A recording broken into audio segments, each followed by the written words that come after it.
بسم اللہ الرحمن الرحیم۔ ایک مرتبہ بہت سارے اولیاء کرام ایک محفل میں موجود تھے اور وہ اس بات پہ مکالمہ کر رہے تھے کہ آخرت میں نجات کس چیز سے ملے گی۔ اس میں حضرت جنید بغدادی رحمۃ اللہ علیہ نے فرمایا ما نجا من نجا الا بصدق لجا۔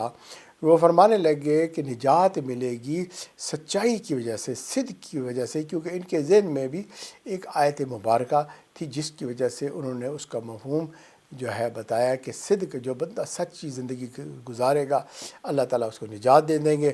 وہاں حضرت جریری رحمۃ اللہ علیہ موجود تھے، وہ فرمانے لگے ما نجا من نجا الا بمراعۃ الوفا۔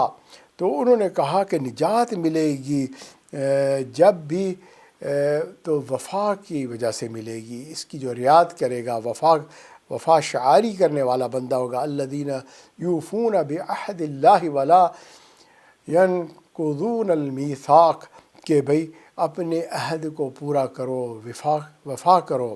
تو حضرت عطا بن ابی رباح رحم اللہ بھی وہاں موجود تھے، انہوں نے فرمایا کہ جس نے بھی نجات پائی وہ حیا کی وجہ سے نجات پائی۔ الم یعلم بان اللہ یرا، ہے جی۔ تو یہ آیت مبارکہ ان کے ذہن میں تھی، اس وجہ سے انہوں نے اس کا مفہوم یوں بیان فرمایا۔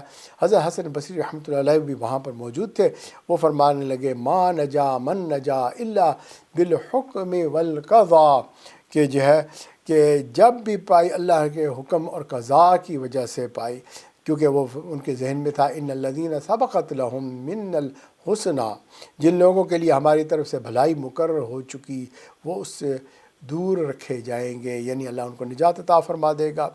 تو یہ جو ہے انہوں نے یہ کہا۔ ایک بزرگ نے کہا کہ نجات ملے گی ما نجا من نجا الا بما سبق لہ من الاجتباء، ہے جی۔ اب ان کے ذہن میں جو آیت مبارکہ تھی وَاجْتَبَيْنَاهُمْ وَهَدَيْنَاهُمْ إِلَىٰ صِرَاطٍ مستقیم، اور انہیں برگزیدہ بنایا اور سیدھے راستے کی طرف ہدایت کی۔ بھئی اللہ ہدایت کریں گے تو جو ہے انسان کو نجات مل جائے گی۔ اب وہاں حضرت رویم رحم اللہ بھی تھے، انہوں نے فرمایا ما نجا من نجا الا بصدق التقیٰ، کہ جس نے نجات پائی، جب بھی نجات پائی تقوی کی وجہ سے نجات پائی۔ ان کے ذہن میں آیت تھی ثم ننجی الذین اتقوا، ہے جی۔ اب یہ دیکھیں، یہ مضمون ایک ہی ہے سارا، اگر آپ دیکھا جائے ایک قدر مشترک بات ہے۔ تمام اولیاء نے جو باتیں بھی کیں وہ سب کی سب حق اور سچ ہیں، لیکن کیونکہ فیڈ بیک مانگا جا رہا ہے تو ہر ایک نے اپنا اپنا فیڈ بیک دیا، ہے جی۔ اب آپ یہ نہیں کہہ سکتے کہ ہم اس کو پرائرٹائز کریں کہ یہ ہے یا وہ ہے یا فلاں ہے، نہیں بھئی، سب چیزوں سے نجات مل رہی ہے کیونکہ سب کے ذہن میں قرآن مجید کی آیات ہیں اور اس کے تحت وہ بتا رہے ہیں۔ اور دوسری بات ہے کہ اگر ہم اولیاء کرام کی زندگیوں کو دیکھیں گے تو آپ کو ان کے اندر وفا بھی ملے گی، آپ کو ان کے اندر تقویٰ بھی ملے گا، آپ کو ان کے اندر صراط مستقیم بھی ملے گی، اللہ کی مدد بھی ملے گی، ہدایت بھی ملے گی، اور اللہ کی رہنمائی، اور جو ہے یہ سب چیز وہاں پر پائی جائے گی۔ تو اور جو ہے ان کے پاس علم بھی ہوگا، پاکی بھی ہوگی، حیا بھی ہوگا، طہارت بھی ہوگی، سب چیز جو ہے ان کے اندر ہوگی، اور وفادار ہوں گے اللہ تعالیٰ کے، جو ہے وفادار یہ سارے اولیاء کرام ہوں گے۔ تو یہ سب کوالٹیز کاش کہ ہمارے اندر بھی پیدا ہو جائیں۔ اللہ ہمیں بھی جو ہے ایسا بنا دے جیسا اللہ تعالیٰ چاہتے ہیں اپنے پیاروں کو۔